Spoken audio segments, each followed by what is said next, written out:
एक दरवीश के पास एक आदमी आया।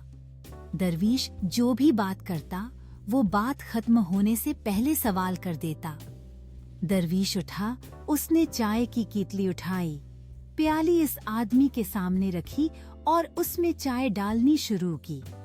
जब वो दरवीश चाय प्याली में अंडिल रहा था तो जब प्याली भर गई तो दरवीश फिर भी चाय डालता रहा। जब उस मुलाकाती ने चाय को कप से बाहर गिरता देखा तो चुप न रह सका। वो बोला, जनाब रख जाओ, कप तो भर चुका है, मजीद चाय मत डालो।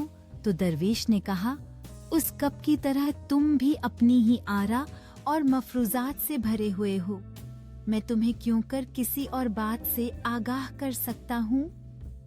हमने भी उसी तरह अपने आप को अंदर से बहुत सी मालूमात से भर रखा है, यहाँ तक कि अंदर हम खुद भी दाखिल नहीं हो सकते। कोई जगह नहीं है, कोई खला नहीं है।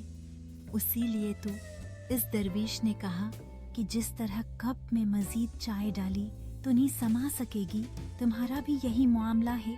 तुम मुशाहदा करने और जानने में बहुत चौकस हो, तुम पहले ही छलक रहे हो, तुम पहले ही बहुत ज्यादा जानते हो, इसलिए तुम्हें मजीद कुछ नहीं दिया जा सकता।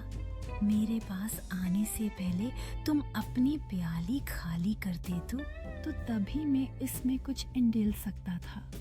खालीपन का मतलब होता है कि सब दीवारें ढह गई हैं, तुम एक पाताल, एक तहत अल्थरी बन चुके हो, तभी कोई खुद को तुम्हारे अंदर इंडेल सकता है।